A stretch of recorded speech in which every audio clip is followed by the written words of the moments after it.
দাদা হয়ে নিজের বোনের সম্পর্কে এই নোংরা নোংরা কথাগুলো বলতে তোমার লজ্জা করছে না? কোনো নোংরা কথা বলছি না আমি। হ্যাঁ বলছো? না বলছি না। উফ বাবা, চুপ চুপ, একদম চুপ। সারাদিন শুধু ঝগড়াঝাটি, কোথাও শান্তি নেই। আর রাজুদা, তোমার বয়স কত বলো তো? এইটুকু একটা বাচ্চার সঙ্গে এভাবে জেদ করছো কেন?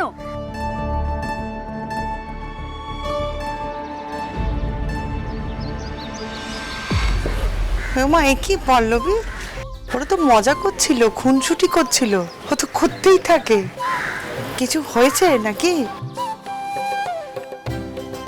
না,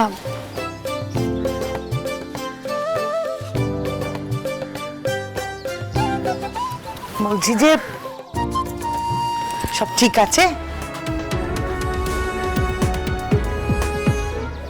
হ্যাঁ, আসলে এত লড়াই, ঝগড়াঝাটি, মারপিট আমার তো মাথায় ঢোকে না। মানুষ একে অপরের সঙ্গে এত ঝগড়াঝাটি মারপিট করে বা কেন? কি আনন্দ পায়? আর আজ মন্দির থেকে আসার সময় আমি দেখলাম একটা অসভ্য লোফার ছেলে তার থেকে বয়সে কত বড় একজন ভদ্রলোককে ধরে কি অমানুষের মতন মারধর করছে।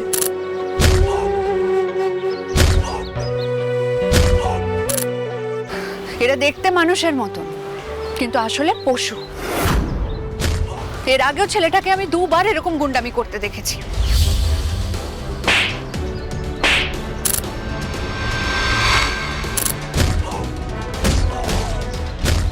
অসভ্য ছেলে একটা।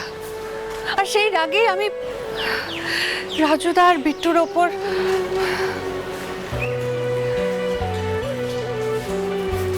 সরি রাজুদা, আমি তখন তোমার ওপর ওভাবে চিৎকার করে ফেললাম। আমার একদম উচিত হয়নি, সরি। কিচ্ছু মনে করো না প্লিজ। এত ভালো মনের মেয়েটা আমার। কারোর গায়ে হাত তোলা তো দূর, অন্য কেউ ঝগড়া করছে তাই সহ্য করতে পারে না। পৃথিবীতে কি এমন কোনো ছেলে নেই যে ওর মনটা একটু আগলে রাখবে? আমার মনে হয় নেই মা। তোমরা বোধহয় বারবার ভুলে যাও যে পল্লবীর মন মানসিকতা যাই হোক না কেন, ও এখনো অবিবাহিত। তার মধ্যে একটা বাচ্চা সারাক্ষণ টই টই করে বাড়িতে ঘুরে বেড়াচ্ছে, সে আবার ওকে মাম্মাম বলে ডাকে। পাত্রপক্ষকে বোঝাতে বোঝাতে গলায় রক্ত উঠে যাবে, তাও বোঝাতে পারবে না, বিশ্বাস করাতে পারবে না। সবাই ওর চরিত্রের দিকে আঙুল তুলবে, সবাই বলবে যে কার সঙ্গে নষ্টামি করে ও। সম্ভব?